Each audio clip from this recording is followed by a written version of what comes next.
Bonjour à toutes et à tous, bienvenue sur ce nouveau webinaire des semaines de l'évolution professionnelle. Avant de démarrer, est-ce que vous pouvez nous confirmer dans le chat que vous nous voyez bien, que vous nous entendez bien? Est-ce que tout est OK de votre côté?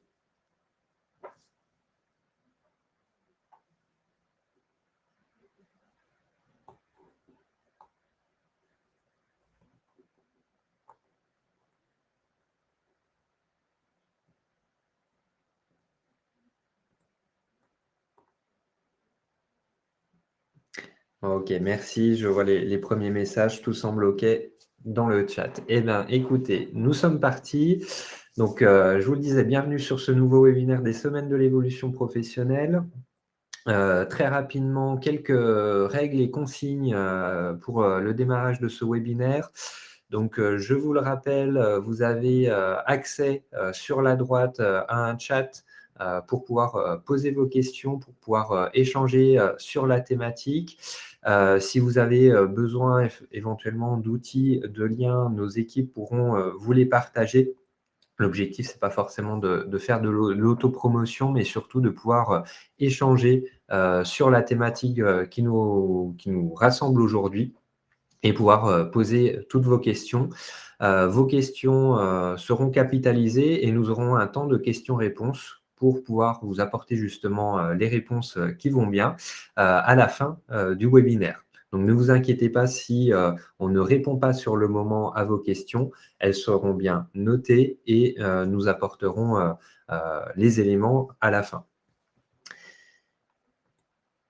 Donc, pour rappel, les semaines de l'évolution professionnelle, c'est un événement qui est co-organisé par l'APEC et Avenir Actif, qui sont tous les deux des opérateurs du conseil en évolution professionnelle pour les salariés du privé, les cadres et les indépendants. C'est un événement qui se tient du 6 au 17 octobre. Donc là, il vous reste ces 2 jours pour pouvoir profiter des webinaires qui sont organisés. Et c'est un événement qui est 100% gratuit, digital et accessible à tout le monde pour pouvoir vous informer sur les dispositifs d'évolution professionnelle, que vous soyez salarié, indépendant, employeur, sur des questions RH, sur des questions plutôt de dispositifs, de stages, de financement ou autres, comme on va pouvoir aussi le voir ce matin. En tout, vous avez 75 webinaires thématiques qui sont proposés sur toutes ces 2 semaines, en sachant que les replays seront mis à disposition à partir de la semaine prochaine, aux alentours du 21-22 octobre, sur notre chaîne YouTube, les semaines de l'évolution professionnelle. Donc, vous pourrez accéder à l'ensemble des replays si jamais vous êtes passé à côté d'un webinaire qui aurait pu vous intéresser. Hop, donc je me présente, Quentin Chizin, je suis coordinateur pédagogique pour Avenir Actif en Bourgogne-Franche-Comté. Et puis ce matin, nous sommes accompagnés de Delphine. Delphine, enchantée, je vous laisse vous présenter. Bonjour, merci Quentin, bonjour à toutes et à tous. Écoutez, moi je suis ravie d'être sur ce webinaire. Donc aujourd'hui, je suis la directrice d'une association qui s'appelle la BGE Nièvre-Yonne, qui fait partie d'un réseau plus important d'accompagnement en fait des créateurs porteurs de projets, créateurs d'entreprises.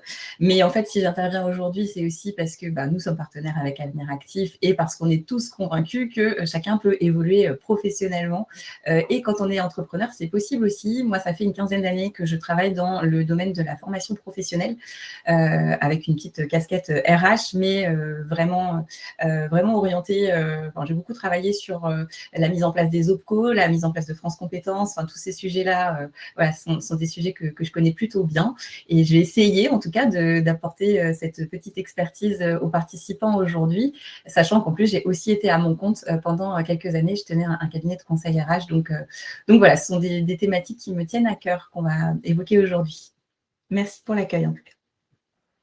Vous l'aurez compris, nous sommes bien entourés ce matin avec une experte du champ.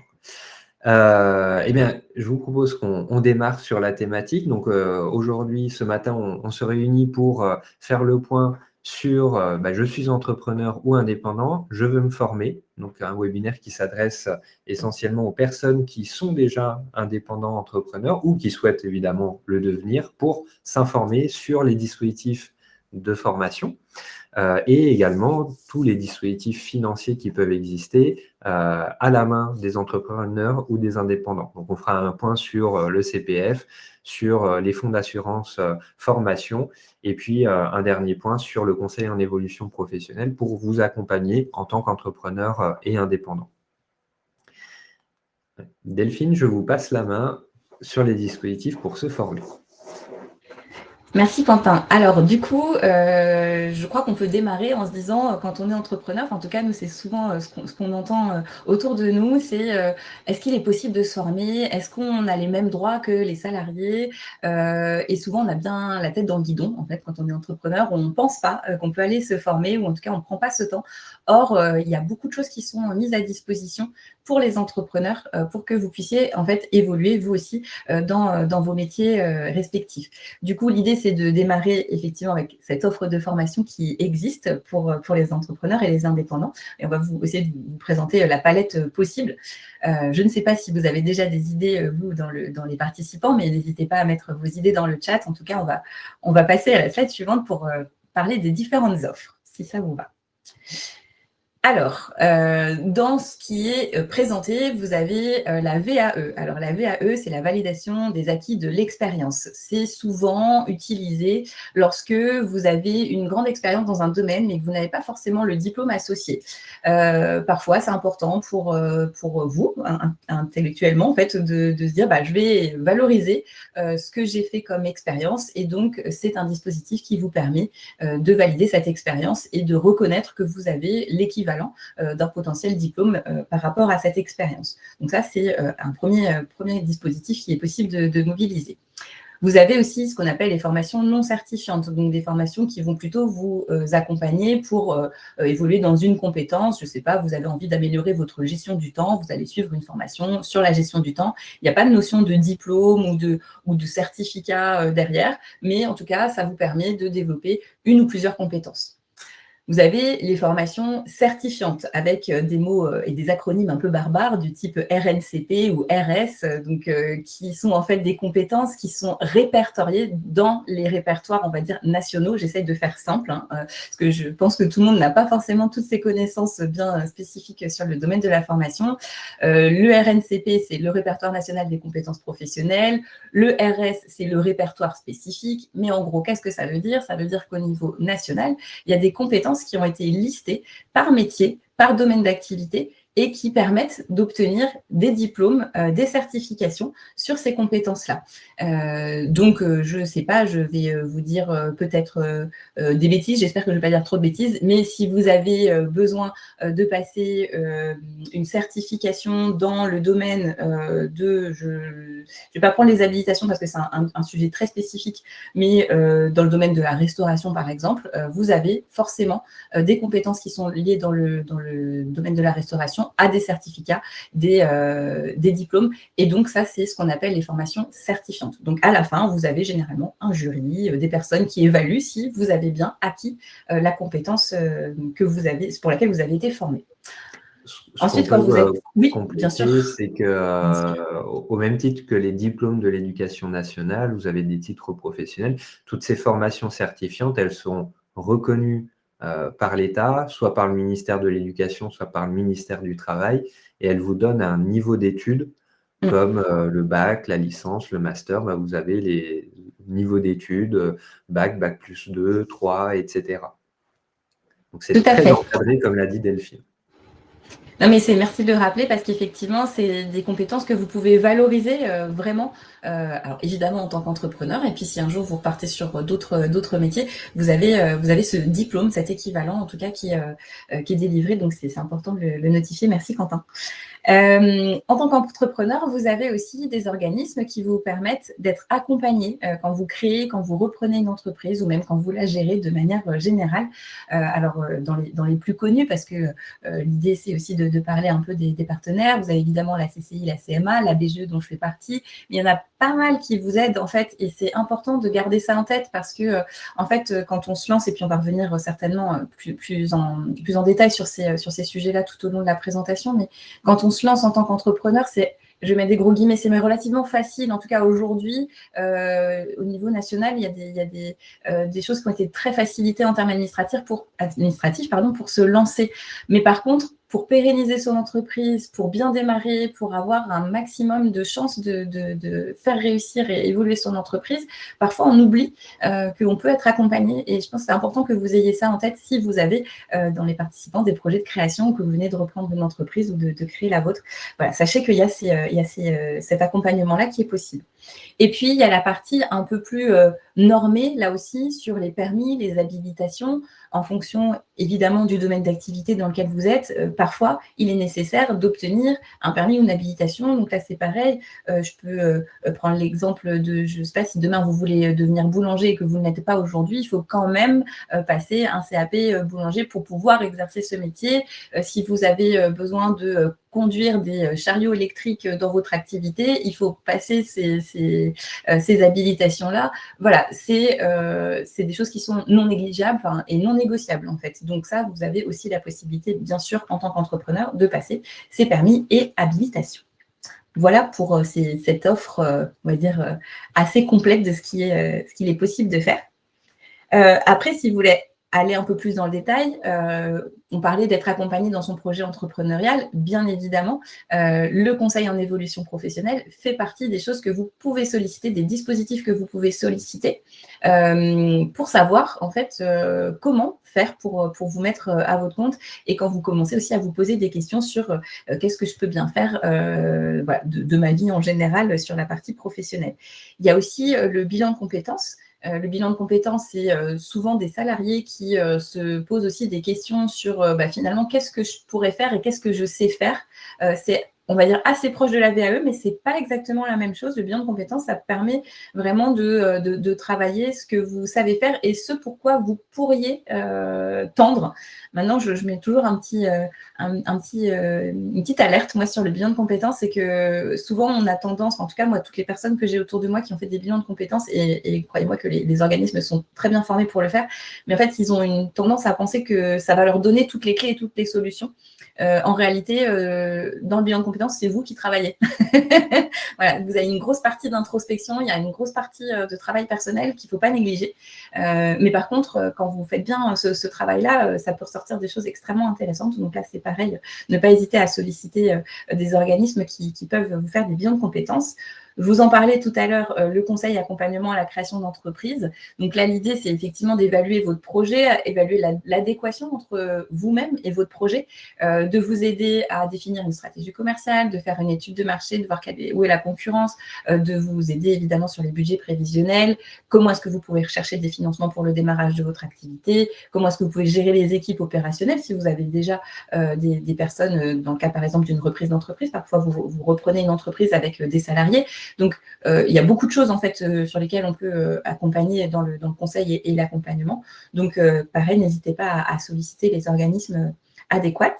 Et puis, conseil et accompagnement pour assurer un avenir fiable à son entreprise, ça rejoint un petit peu les points précédents, mais l'idée, c'est effectivement quand vous êtes accompagné en tant qu'entrepreneur, nous, notre objectif à tous, c'est que vous réussissiez, c'est que votre entreprise, elle soit prospère, que vous puissiez en vivre.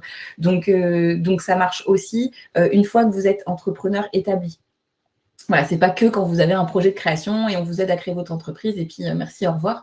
Il y a aussi quand même un accompagnement sur la durée, si vous le souhaitez, pour pouvoir assurer un avenir à votre entreprise. La valorisation des compétences, on en a parlé tout à l'heure via la VAE, la validation des acquis de l'expérience. Je ne sais pas s'il y a besoin de redire quelque chose, Quentin, si tu veux ajouter quelque chose aussi. Moi, non, mais c'était très clair. On en parlera peut-être sur la présentation du CEP quand on veut aller dans ce type de démarche-là.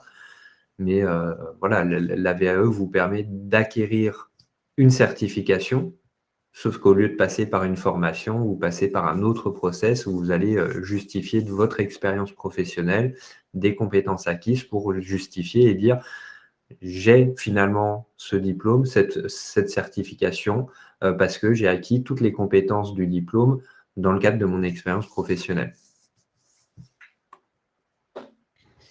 Merci Quentin.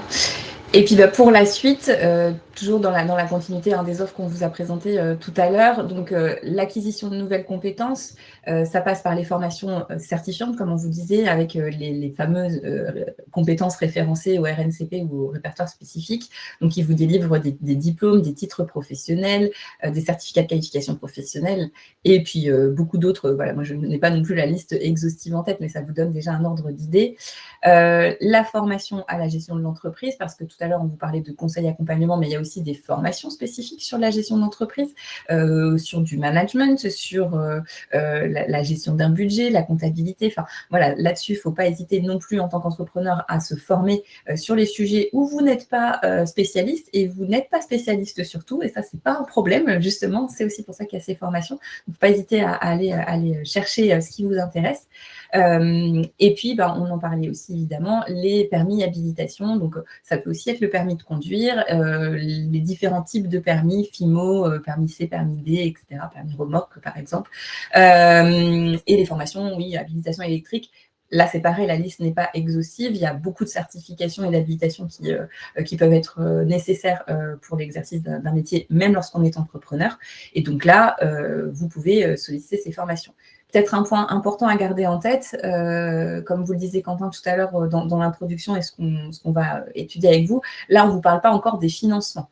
Là on vous parle de ce qui existe quand vous êtes entrepreneur et qu'est-ce que vous pouvez solliciter. Mais bien évidemment, tout ou partie, on va dire, de ces offres qu'on vous présente sont potentiellement prises en charge ou peuvent bénéficier de financements qui sont avantageux pour vous. Donc vous n'aurez parfois pas à payer. Parfois un petit peu, mais l'idée, c'est aussi qu'on vous donne des billes sur ces sujets-là.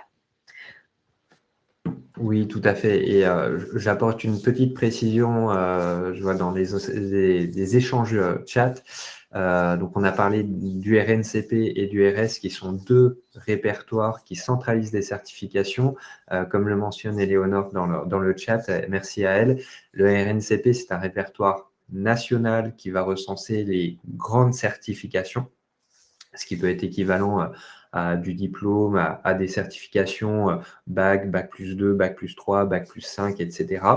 Et le répertoire spécifique, on va y retrouver des plus petites certifications qui sont souvent des certifications qui sont mises en place par les branches professionnelles et qui vont venir apporter des compétences complémentaires qu'on ne va pas forcément retrouver dans les grosses certifications, ou alors sur des projets où on n'a pas besoin d'aller sur une très grosse certification qui va durer par exemple 1 an, mais où on va pouvoir mobiliser une petite certification de quelques mois pour acquérir vraiment la compétence précise, spécifique par rapport à notre projet. Oui, merci Éléonore et merci Quentin pour ces précisions. Du coup, quand on vous présente cette offre qui est disponible pour vous, entrepreneurs ou futurs entrepreneurs, souvent la question qui se pose, c'est mais bon, comment je fais pour choisir en fait parmi tout ça et par où je commence? L'idée, c'est de se poser les questions simples et basiques qui vont vous permettre de déterminer finalement qu'est-ce que vous allez pouvoir choisir et qu'est-ce qui est le plus adapté pour vous. Donc, la première question, c'est est-ce que vous avez besoin d'un niveau de qualification spécifique et quel objectif vous voulez atteindre avec la formation à laquelle vous pensez. Bien évidemment, la durée de la formation va avoir forcément un impact aussi sur votre choix. Certaines formations, et Quentin le disait il y a quelques secondes, vont durer plusieurs mois, d'autres voire 1 an, certaines quelques semaines, certaines quelques heures. Voilà, c'est vraiment en fonction aussi, vous, de votre disponibilité et de l'énergie que vous aurez à mettre dans cette formation. Moi, je mets ça un peu dans la même logique que la durée, mais la périodicité, effectivement. Est-ce que c'est plusieurs jours par semaine? Est-ce que c'est une journée spécifique dans un mois, dans un trimestre? Est-ce que c'est une fréquence spécifique qui est facile aussi à mettre et à intégrer dans votre agenda ou pas?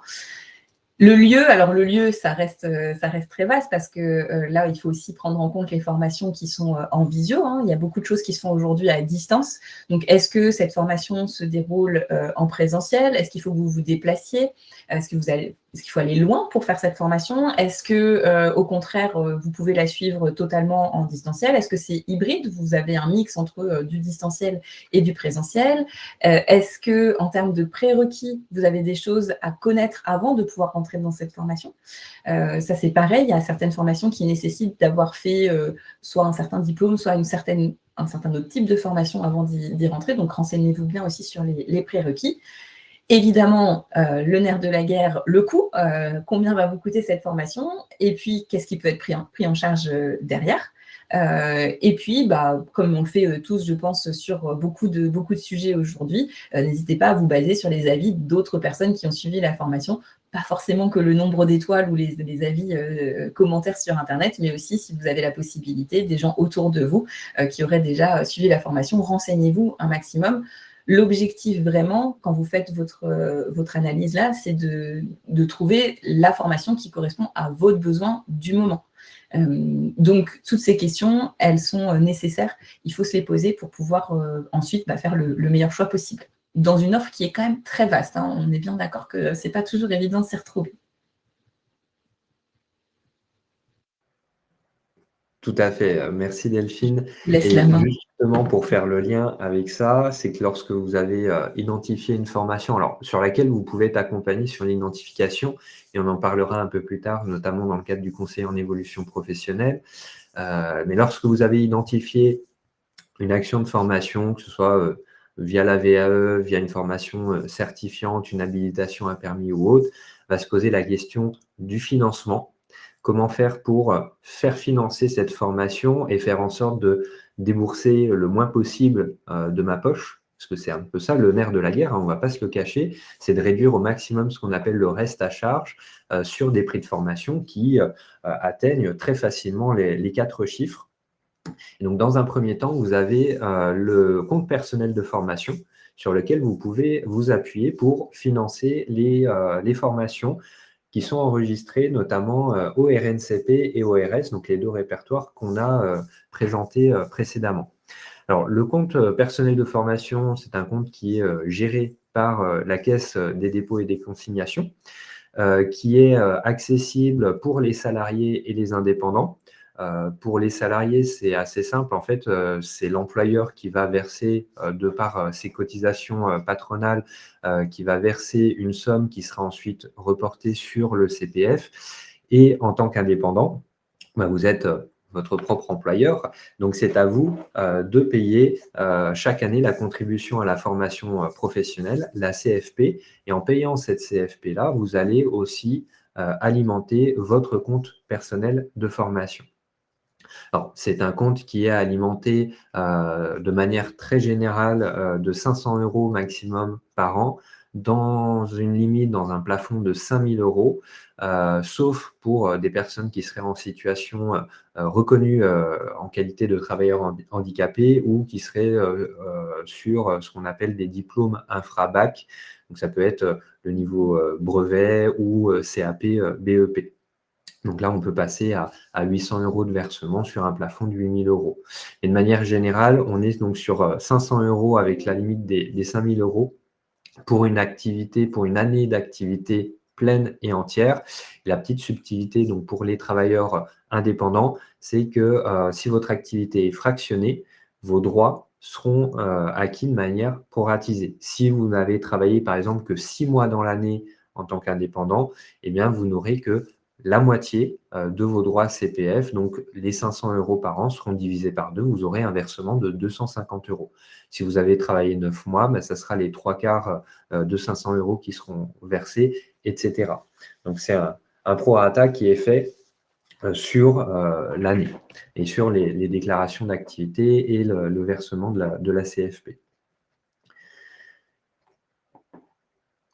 Donc, une fois que vous avez votre solde de CPF, vous avez été salarié, vous passez à indépendant, donc vous avez déjà un CPF qui est alimenté, ou alors vous êtes directement indépendant et vous alimentez votre CPF progressivement par le versement de votre CFP, votre contribution à la formation professionnelle. Vous avez donc une certaine somme sur ce compte personnel de formation qui va vous permettre de financer des formations qui sont identifiées éligibles. Donc, vous avez d'abord les formations dites certifiantes, ce qu'on a vu avant avec Delphine, qui sont inscrites au RNCP et au RS, au répertoire spécifique.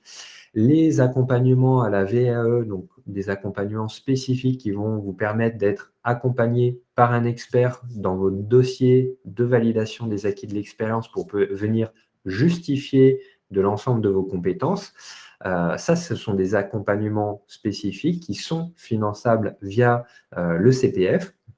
Les bilans de compétences sont également finançables à l'heure actuelle via le CPF. Alors, c'est une question qui se pose parce qu'il y a des projets de loi et la question risque d'être redébattue, mais aujourd'hui, à l'heure actuelle, le bilan de compétences est toujours finançable via le CPF.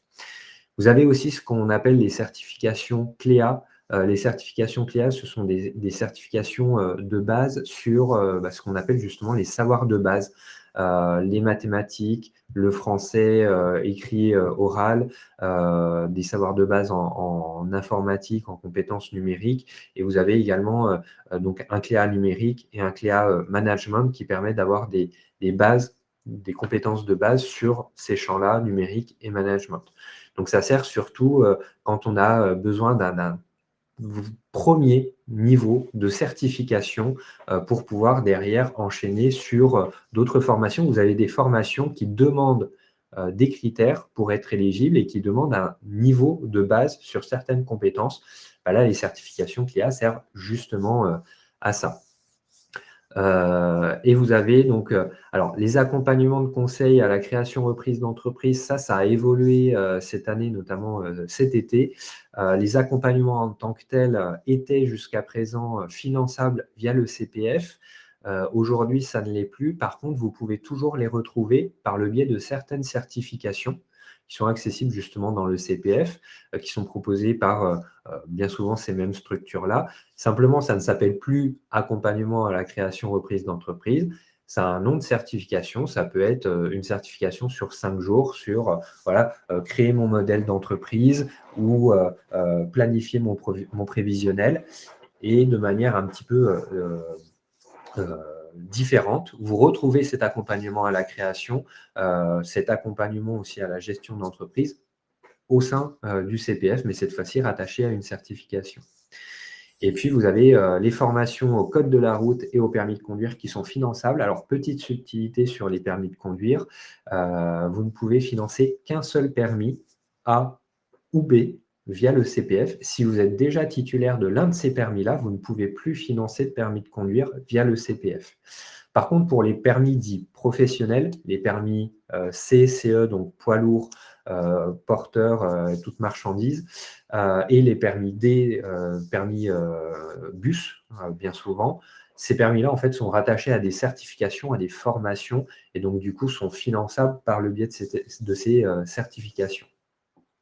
Et voilà les formations que vous pouvez financer.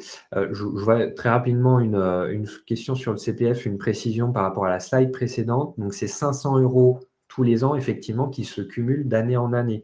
La première année, vous avez un versement de 500 € sur votre CPF si vous avez travaillé toute l'année.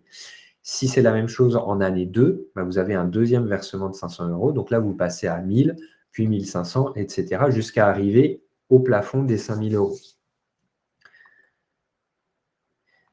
Et donc, pour accéder à votre CPF, si vous découvrez ce dispositif et que vous n'y avez jamais eu accès, il suffit de vous rendre sur la plateforme Mon compte formation, qui est accessible en ligne. Sur cette plateforme, vous pouvez créer votre compte CPF. En fait, vous créez votre accès parce que le compte est créé automatiquement par les versements, mais vous pouvez y accéder via un compte sur Mon compte formation. Par ce biais-là, vous allez pouvoir consulter vos droits à la formation, donc voir quel montant est crédité actuellement sur votre CPF, et également l'historique, le détail des versements. Ça permet des fois de vérifier si tous vos droits ont bien été versés et de voir si vous avez eu des droits complémentaires. On le verra par la suite. Vous pouvez rechercher une formation pour trouver toutes les formations qui sont finançables CPF. Toutes les formations qui sont sur la plateforme Mon compte formation sont d'office finançables par le biais de votre CPF. Si une formation n'est pas référencée sur Mon compte formation, ça veut dire qu'elle n'est pas finançable via votre CPF. C'est vraiment un moteur de recherche qui est dédié et qui est exhaustif. Et puis, vous pouvez aussi suivre votre dossier de demande de financement, c'est-à-dire qu'à partir du moment où vous cliquez sur une formation, vous dites « Ok, je veux m'y inscrire, je veux lancer une demande de financement », ça crée automatiquement un dossier de demande de financement et vous allez pouvoir suivre ces différents états, éventuellement apporter des précisions, des justificatifs, des documents, etc. Si vous avez besoin d'être accompagné sur la prise en main du CPF, n'hésitez pas à vous rapprocher d'un conseiller en évolution professionnelle, quel que soit votre statut, pour être accompagné sur le CPF et sur le financement de vos formations. Ce qui est bon à savoir, c'est qu'en plus de vos droits à la formation sur le CPF, vous avez potentiellement accès à ce qu'on appelle des cofinancements via des abondements ou des dotations. Donc ça, ce sont des droits supplémentaires qui sont mis en place de manière automatique. Ce sont des partenariats entre la Caisse des dépôts et des consignations et les autres financeurs. Un exemple sur la slide aujourd'hui, c'est un OPCO. Donc vous avez les opérateurs de compétences, vous avez également les régions, les départements, l'État. C'était le cas dans le cadre de France Relance, notamment sur la période Covid. Ces financeurs-là peuvent dire « Ok, moi je souhaite apporter un financement supplémentaire sur certaines formations, certaines certifications. Donc je vais les identifier, je vais les taguer et dès que quelqu'un voudra financer, acheter une formation sur son CPF sur cette formation-là, il bénéficiera automatiquement d'un droit à la formation supplémentaire avec ce qu'on appelle un abondement. C'est ce que vous pouvez retrouver quand vous achetez une formation sur le CPF dans la catégorie aide au financement immédiate, comme la capture d'écran. Vous avez directement donc un financement France Relance, un financement OCAPIAT qui va venir s'ajouter directement sur le financement et en plus de vos droits CPF. Donc ça peut être intéressant d'explorer les cofinancements qui sont possibles pour savoir exactement quels sont vos droits et jusqu'où vous pouvez aller en termes de moyens financiers uniquement sur le CPF. Et puis, très rapidement, on voulait faire une petite information qui nous paraît être intéressante sur le CPF. Pour pouvoir utiliser votre CPF, le mobiliser et acheter une formation, il va falloir vous créer ce qu'on appelle une identité numérique en passant par France Connect Plus. C'est une démarche relativement simple, mais qui est surtout sécurisée. Ça fonctionne comme une carte d'identité, mais numérique, et ça va vous permettre de sécuriser l'accès à votre CPF et surtout sécuriser la mobilisation de votre argent sur le CPF. C'est super important parce qu'on a eu les dernières années beaucoup d'arnaques, beaucoup de détournements de fonds CPF. Et cette identité numérique, elle vous permet justement de sécuriser votre connexion et être sûr qu'il n'y a que vous qui allez pouvoir vous connecter et utiliser votre CPF. Vous avez deux possibilités, soit en passant par l'identité numérique de la Poste, soit en passant par France Identité. Encore une fois, si vous avez besoin d'aide sur la prise en main et la création de vos accès, notamment via France Connect, vous pouvez mobiliser le conseil en évolution professionnelle par rapport à ça. Et alors, j'ai vu la question passer, qu'est-ce qui se passe quand on n'a pas de CPF ou quand on n'est pas éligible au CPF? Qu'est-ce qu'on va pouvoir venir mobiliser si notre CPF est à zéro et qu'on ne va pas pouvoir l'utiliser pour financer? Alors, je repasse la main à Delphine pour justement vous parler des fonds d'assurance formation. Oui, merci Quentin. Effectivement, donc ça je pense que c'était une question, en tout cas moi j'avais anticipé parce qu'elle est assez courante. CPF versus FAF, alors on adore les acronymes. En plus, au milieu de tout ça, on vous a parlé tout à l'heure du CFP, la contribution à la formation professionnelle. Ce qu'il faut bien comprendre, et je pense que c'est peut-être ça aussi l'astuce à garder en tête, c'est que la contribution à la formation professionnelle, elle va vous ouvrir des droits au CPF, mais elle ne va pas alimenter votre CPF. Je pense que c'est peut-être ça qui n'est pas forcément toujours très clair. Et donc, cette contribution, quand vous êtes entrepreneur établi à votre compte et même micro-entrepreneur, ça marche aussi, vous allez la déclarer via l'URSSAF en fait. Et ça va alimenter le fameux FAF, donc qui est le fonds d'assurance formation, et qu'on peut considérer un peu comme un fonds de garantie, si vous voulez, pour vous, pour votre formation. Donc ça marche, vous pouvez le solliciter quand vous n'avez plus de droits à CPF, quand vous n'avez plus de sous sur votre CPF, mais vous pouvez aussi l'utiliser en complément de votre CPF. Donc en termes de financement de formation, vous avez tout à fait la possibilité de mixer les deux. Et en fait, donc, le fonctionnement, comme vous le voyez sur la slide qui s'affiche, c'est en fonction surtout de votre activité. Donc, ça concerne tous les publics, évidemment, qui ont le statut entrepreneur au sens large, donc les travailleurs indépendants, les micro-entrepreneurs, les dirigeants qui ont le statut de travailleurs non salariés et les conjoints collaborateurs ou associés de dirigeants. Il y a une spécificité pour les dirigeants qui sont présidents de SASU, donc assimilés salariés. Donc ça, c'est un autre cas et on en parlera à la fin. Mais en tout cas, ce que vous voyez à l'écran, si vous êtes dans une de ces situations, forcément, vous avez, via vos cotisations URSSAF, une cotisation qui est reversée pour la formation professionnelle à votre fonds d'assurance formation. Du coup, l'idée, c'est que, là, c'est pareil, il y a une slide suivante, merci. C'est que le montant, il est selon en fait l'activité aussi que vous avez en tant que travailleur. Donc là, on vous a mis les liens pour que vous puissiez aller vous renseigner. On ne va pas forcément rentrer dans ce détail aujourd'hui, mais c'était pour vous donner aussi cette vision-là. Les travailleurs non salariés, c'est collecté annuellement avec une cotisation forfaitaire. Les micro-entrepreneurs, c'est lorsque vous payez vos cotisations à l'URSSAF, et tout ça, c'est depuis 2022.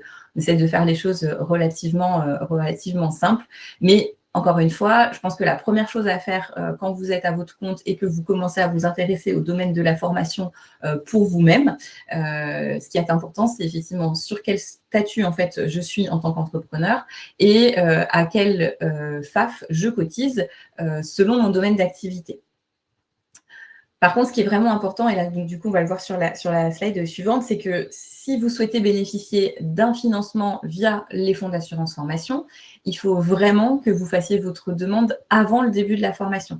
C'est pas « Ah tiens, j'ai trouvé, je commence ma formation. Ah oui, mince, comment je la finance ?» et je vais peut-être demander à mon FAF. C'est pas dans cet ordre-là qu'il faut faire les choses. C'est vraiment identifier la formation que vous avez choisie et proposer ce dossier de demande de prise en charge auprès de votre FAF pour voir si effectivement ils peuvent vous aider à financer cette formation en totalité ou en partie. C'est généralement en partie, mais à voir si ça fait partie de leur priorité, de leur stratégie, quel montant ils peuvent vous accorder, etc.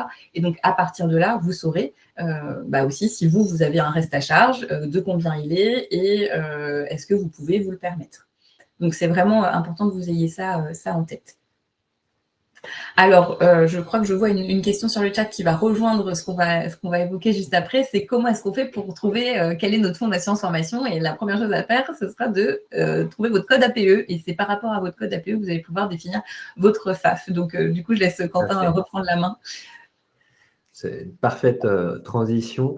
Alors, je rebondis également sur une information que vous avez donnée, Delphine. Le maître mot, c'est l'anticipation et vraiment de prendre contact avec votre fonds d'assurance formation en amont de votre projet de formation parce que, vous allez le voir, chaque FAF, chaque fonds d'assurance a ses propres critères de mobilisation et s'adresse à des catégories, des secteurs d'entreprises différentes. Vous avez 7 FAF en tout. Là, je vous présente les 4 premiers, vous aurez les 3 qui vont suivre derrière. Donc, vous avez en premier l'AGFIS qui s'adresse aux dirigeants et conjoints collaborateurs de toutes les entreprises industrielles, commerciales et de services qui vont être immatriculés au RCS. Vous avez le FAFCA qui, lui, va s'adresser aux entreprises artisanales qui sont, elles, immatriculées au répertoire des métiers. Vous avez le FAFPM qui va s'adresser aux professions médicales, donc tout ce qui est médecins libéraux et également leurs conjoints collaborateurs. Et puis, vous avez le FIFPL pour les professions libérales, en dehors, évidemment, des médecins libéraux qui, eux, sont suivis par le FAFPM. Donc, vous avez déjà ces 4 premiers FAF et vous voyez que donc, sur la slide récapitulative, chaque FAF a aussi des conditions bien spécifiques pour les demandes de financement. Je prends l'exemple du FAFCA. La demande de financement, elle doit être déposée dans les 3 mois qui précède votre formation, sinon elle sera automatiquement refusée. Là où pour le FAF profession médicale, le FAF PM, la demande elle peut être déposée au plus tard dans les 30 jours qui vont suivre votre entrée en formation. Donc des fois c'est avant, des fois c'est légèrement après. Et donc le plus simple, c'est vraiment de se renseigner. Alors comme le disait Delphine, déjà de voir en fonction de votre code APE à quel FAF vous êtes rattaché et ensuite prendre contact avec le FAF pour, premièrement, identifier les formations sur lesquelles ils peuvent venir financer et deuxièmement, avoir toutes les informations sur les méthodes de la demande de financement, quels sont les délais, quels sont les documents que je vais devoir fournir au niveau de mon entreprise, au niveau de la formation, pour que toute la formation puisse être prise en charge. Alors quand je dis toute, ce que disait Delphine, c'est rare aujourd'hui que les FAF prennent intégralement en charge la formation. Ça sera une partie. Après, l'idée, c'est aussi de voir comment on peut prendre en charge l'autre partie. Il peut y avoir des compléments. Il y a certains FAF qui viennent abonder le CPF, c'est-à-dire que vous mobilisez votre CPF et eux vont venir verser une somme sur votre CPF en complément pour financer la formation. Il y a d'autres FAF. Je vais passer à la slide suivante. C'est notamment le cas de l'AFDAS. L'AFDAS donc, qui concerne les artistes-auteurs qui sont notamment affiliés à la Maison des artistes ou à l'AGESA. Donc, c'est les écrivains, les scénaristes, audiovisuels, chorégraphes, metteurs en scène et photographes. L'AFDAS, à partir de l'année 2025, a décidé de ne plus abonder le CPF. Donc, eux ne financent que en direct, par leurs fonds propres, les formations. Et dans ces cas-là, en fait, ils vont vous virer l'argent sur votre compte professionnel. Je prends vraiment l'exemple de l'AFDAS très précisément. Eux virent la somme qui est prévue pour le financement de la formation sur votre compte professionnel. Et typiquement, dans le cadre de l'AFDAS, eux vous demandent d'avoir un compte professionnel à votre nom pour être sûr que la somme virée soit utilisée pour votre formation et pas la formation d'une autre personne. C'est un critère particulier, mais vous voyez que chaque fonds d'assurance a les siens et l'objectif, c'est vraiment de se renseigner auprès d'eux pour s'assurer que vous avez bien toutes les informations et qu'il n'y aura pas de soucis, qu'il n'y aura pas de piège ou de mauvaise surprise au moment où vous allez solliciter le fonds d'assurance formation. Et pour les deux derniers FAB, vous avez donc Ocapiat, qui est aussi un opérateur de compétences qui s'adresse aux conchiculteurs et aux chefs d'entreprise de culture marine, notamment celles qui comptent moins de 11 salariés. Et puis, vous avez Vivea, qui s'adresse aux dirigeants non salariés, conjoints, collaborateurs, aides familiales et cotisants de solidarité pour les exploitations et entreprises agricoles, de travaux agricoles, de travaux forestiers et du secteur du cheval. Vous avez les 7 fonds d'assurance qui vont pouvoir permettre de venir financer, voire cofinancer des formations. Mais vraiment, contactez-les. Vous avez sous chaque fonds d'assurance le lien pour leur site Internet. Sur ce site Internet, vous avez des adresses de contact pour prendre de l'information et savoir si la formation que vous visez est finançable par ce biais-là ou non. Et puis, Delphine en parlait tout à l'heure pour les dirigeants qui seraient assimilés salariés. Donc là, on est sur un statut bien spécifique. Ça concerne les gérants minoritaires égalitaires des SARL ou CELARL. Ça concerne les présidents de conseils d'administration ou les directeurs généraux d'une ESA ou d'une société d'exercice libéral à forme anonyme et les présidents et dirigeants d'une SAS, d'une SASU ou d'une société d'exercice libéral à forme anonyme. Si vous êtes dans ces cas-là, ce ne sont pas les fonds d'assurance formation qui pourront être vos interlocuteurs, ce sera directement votre OPCO. Donc là, c'est pareil, ça dépend de votre code APE, de votre convention collective également, pour identifier l'opérateur de compétences sur les 11 opérateurs qui existent aujourd'hui, qui sera votre interlocuteur dédié en fonction de votre secteur d'activité. Donc, comme précédemment, tout ce qui est contribution à la formation professionnelle, taxe d'apprentissage, ça va être collecté mensuellement via la DSN par l'URSSAF ou la MSA selon votre secteur. Cette contribution, une partie de ces cotisations va être reversé à l'OPCO par un jeu de financement qui passe par l'État, France Compétences, qui redescend. Et puis, donc votre opérateur de compétences pourra, sous certaines conditions, donc là, il faut bien les contacter pour savoir lesquelles, prendre en charge une partie du coût de formation, ce qu'on appelle le coût pédagogique, si vous êtes dirigeant assimilé salarié. Bien garder en tête que ça ne prend en charge que le coût pédagogique, que ce soit l'OPCO ou le fonds d'assurance formation, tout ce qui est rémunération et éventuellement frais annexes et frais de déplacement, ça, ce ne sera pas pris en charge.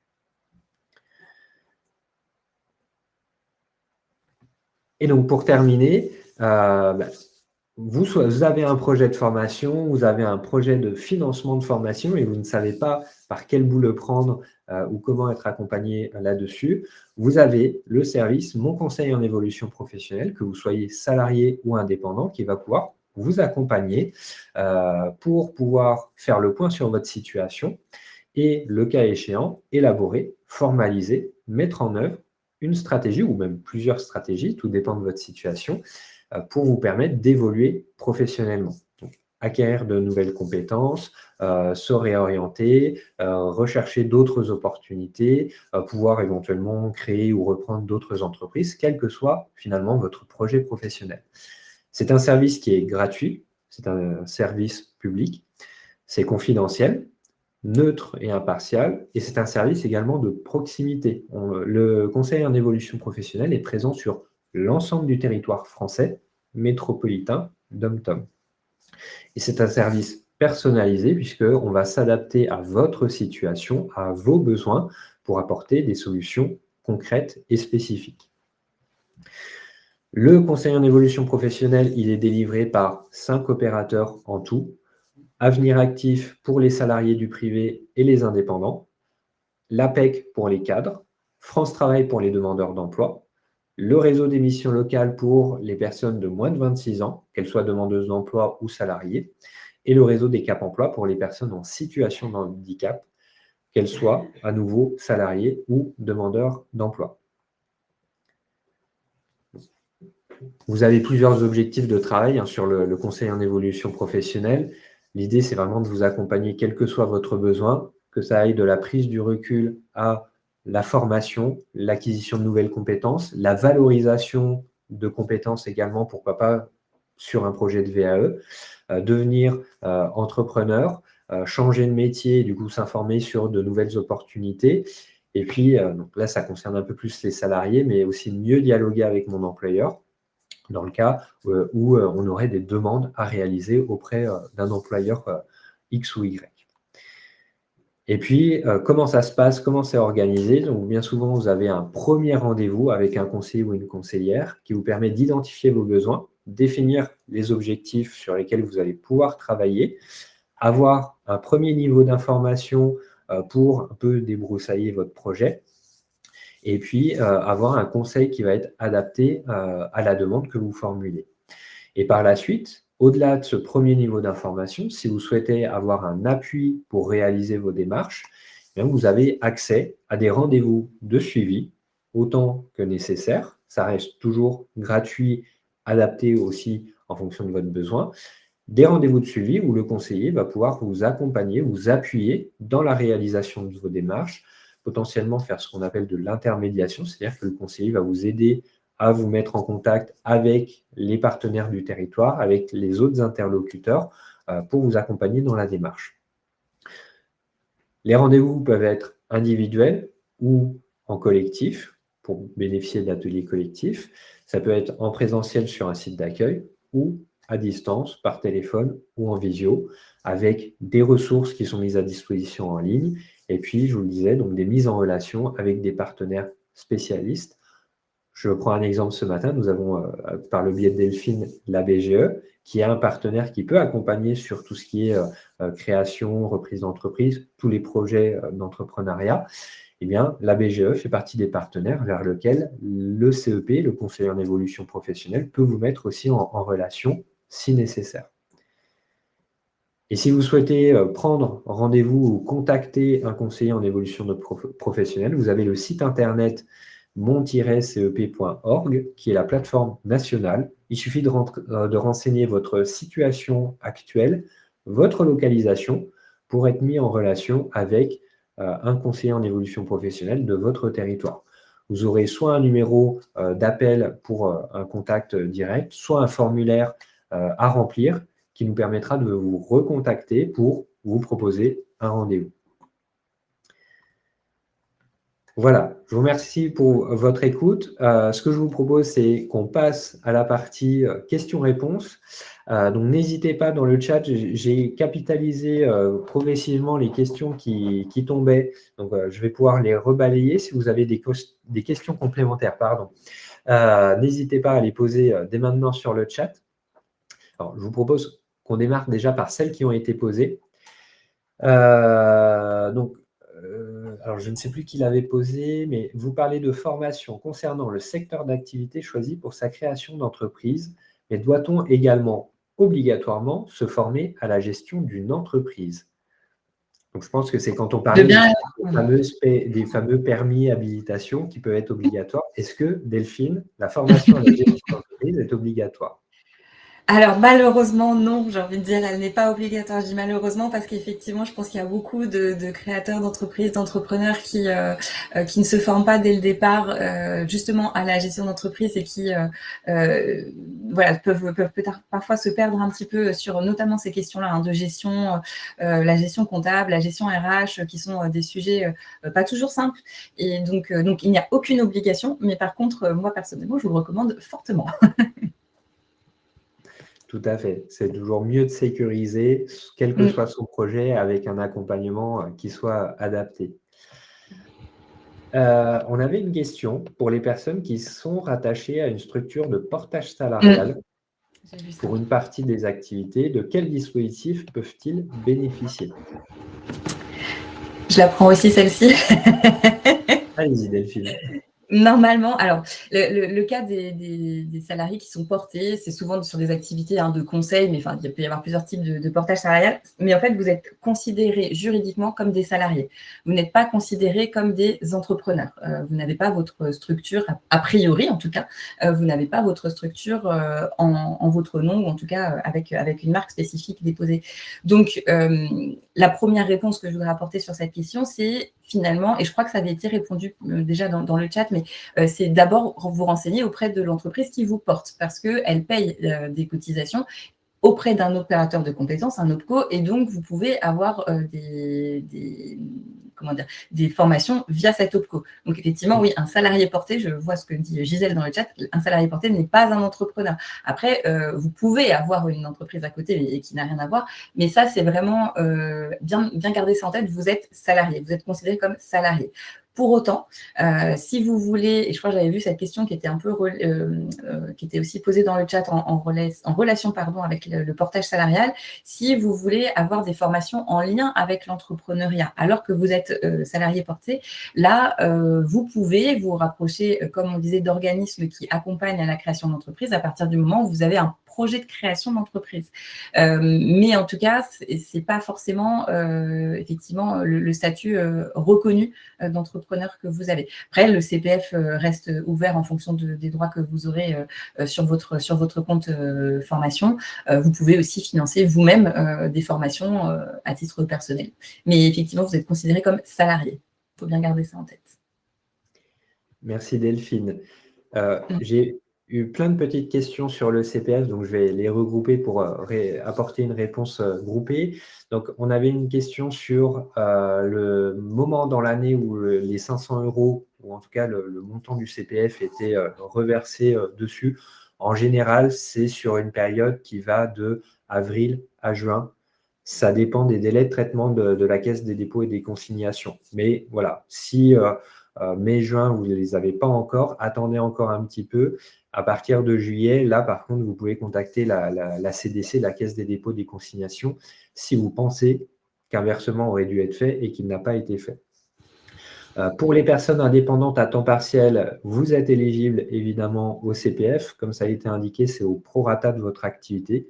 Si vous avez travaillé 6 mois dans l'année en tant qu'indépendant, vous aurez un versement qui correspond à 50% des droits maximum, donc des 500 €. Est-ce qu'on peut mobiliser le CPF pour des formations type management, gestion du temps? C'est ce qu'on disait. On a des formations qui sont éligibles. Si ces formations-là sont rattachées à une certification, si elles sont bien référencées dans mon compte formation, vous pouvez parfaitement utiliser le CPF pour les financer. Toujours pour les indépendants sur le CPF, que se passe-t-il quand on atteint le plafond des 5 000 €? Doit-on toujours cotiser? Donc, en fait, c'est ce que disait Delphine. En fait, vous versez votre contribution à la formation professionnelle à l'URSSAF et de cette contribution va découler plein de sources de financement. Évidemment, le CPF est alimenté. Quand vous arrivez au plafond de 5 000 €, il arrête d'être alimenté. Mais par contre, votre CFP continue d'alimenter d'autres possibilités de financement, soit via le fonds d'assurance formation, soit via l'OPCO. Donc, on vous conseille de ne pas arrêter vos cotisations. C'est toujours utile. Par contre, effectivement, quand vous atteignez les 5 000 € sur le CPF, la question qui peut se poser, c'est, tiens, j'ai atteint le plafond, qu'est-ce que j'en fais de cet argent-là? Est-ce que ce ne serait pas le moment, justement, de l'utiliser pour aller me former?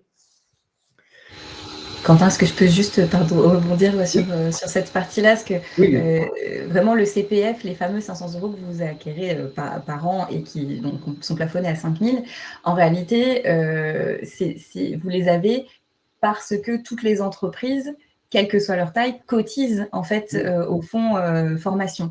Et donc après, par un biais que je ne connais pas par cœur, mais en gros, voilà, il y a une cagnotte qui se fait au niveau national qui est ensuite renvoyée sur les personnes qui ont ce droit au CPF. Et ce droit, en tant que travailleur indépendant, vous l'acquérez en payant votre contribution à la formation professionnelle. Mais la contribution à la formation professionnelle est obligatoire. C'est une cotisation, effectivement, comme dit Quentin, qu'on ne vous conseille pas d'arrêter. Et ce n'est pas ça qui va directement alimenter votre CPF à vous, en fait. Ça va alimenter les CPF de tout le monde.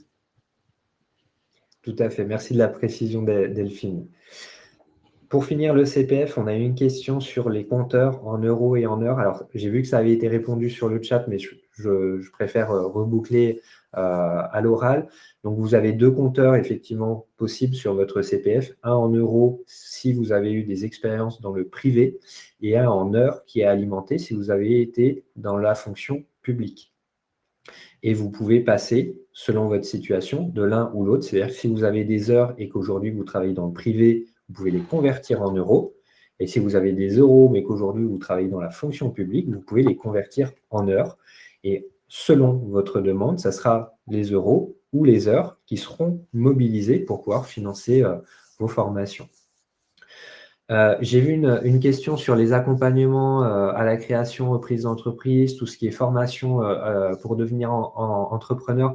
Alors, je complète, hein, contrairement à ce que dit Gisèle, il n'y a pas que le campus des entrepreneurs qui forme là-dessus. Vous avez tout un réseau de structures qui existent en France. Vous avez la CCI, vous avez la BGE. Je prends l'exemple en Bourgogne-Franche-Comté, on a des structures annexes comme Initiative qui va permettre d'accompagner sur la création reprise d'entreprise. Des fois, on n'y pense pas, mais j'ai eu le cas aussi de certaines banques qui proposaient ce type de service pour accompagner plutôt sur l'aspect financier, budgétaire. Et puis, comme on l'a dit précédemment, vous avez aussi, via le CPF, des formations qui existent, qui peuvent être délivrées par ces structures-là et d'autres structures de l'accompagnement qui sont disponibles pour vous former sur un temps donné, bien précis, à qu'est-ce que c'est que d'être entrepreneur, quels sont les pièges à éviter, sur quoi je vais devoir faire attention et quelles vont être mes démarches si je souhaite franchir le pas. Delphine, je ne sais pas si vous avez des compléments à apporter sur cette partie. Non, enfin, c'est simplement qu'effectivement, c'est pas toujours évident, et ça, je pense qu'on en a tous conscience, et c'est aussi pour ça qu'on fait ces webinaires toute cette semaine. C'est que quand on veut se mettre à son compte, quand on veut monter son entreprise, reprendre une entreprise, c'est pas toujours évident de savoir à qui s'adresser. Mais moi, j'ai envie de dire, mon premier conseil, c'est d'abord sachez poser les questions et vous entourer. Et justement, après, vous trouverez forcément des organismes comme ceux qui ont été cités pour vous accompagner. Et en fonction, effectivement, de est-ce que c'est payant, est-ce que c'est pris en charge, combien de temps ça va prendre, etc. Mais vous n'êtes pas seul, en fait. Je pense que c'est plutôt ça le message à retenir. Vous n'êtes pas seul et il y a forcément quelqu'un qui peut vous aider à monter tout ça. Tout à fait. Je relis donc quelques questions. On a une personne qui est belge, qui a une micro-entreprise en France, qui n'a pas de CPF. Peut-elle se tourner vers le fonds d'assurance formation? Ben ça va dépendre si elle verse cette fameuse contribution. Des fois, on a le cas aussi avec des salariés frontaliers. C'est toujours la même question, c'est est-ce que les versements réglementaires sont effectués ou non? Si ce n'est pas le cas, le fonds d'assurance formation ne pourra pas accompagner sur le financement. Tac, tac, tac. J'ai eu une question complémentaire par rapport au plafond, c'est-à-dire qu'on a atteint le plafond, on utilise le CPF, est-ce qu'un nouveau CPF repart? Alors, ce n'est pas un nouveau CPF, c'est-à-dire que vous avez 5 000 €, vous financez une formation, je donne un exemple, hein, qui coûte 3 000 €, votre compteur va redescendre du coup à 2 000 € sur votre CPF, et donc à partir de là, vous allez d'année en année recréditer le CPF de 500 € maximum tous les ans jusqu'à réatteindre à nouveau ce plafond de 5 000 €. Donc, c'est vraiment un vase qui se remplit jusqu'à la limite, c'est-à-dire que vous l'utilisez, il se vide, il se remplit d'année en année jusqu'au maximum possible. Mais effectivement, il n'y a pas un deuxième qui se crée. Hein. Si c'est 5 000, c'est 5 000. Après, il n'y a pas un autre qui se crée à côté. Non, mais je préfère préciser. Tout à fait. C'est un seul compte unique par personne qui vous appartient et qui est vraiment unique. Tac, je crois qu'on a fait le tour. Je relis très rapidement. En tant que dirigeant assimilé salarié, s'il n'y a pas de versement de rémunération, comment cela se passe-t-il? Alors là, c'est un petit peu particulier, mais là, par rapport à la formation, c'est toujours le même principe. C'est-à-dire que alors je me permets de revenir un peu en arrière sur la slide. Voilà, pour les dirigeants assimilés salariés, c'est la même chose. C'est-à-dire qu'il faut que votre contribution à la formation professionnelle soit versée à l'URSSAF ou à la MSA, ce qui va permettre derrière à l'opérateur de compétences de vous accompagner et potentiellement financer votre formation. Si vous ne versez pas la CFP, vous ne pouvez pas cotiser des droits à la formation. Savez-vous si cela vaut pour tout type de statut d'entreprise, que l'on soit salarié de son entreprise ou non? Alors, si vous êtes salarié de l'entreprise, c'est un autre statut.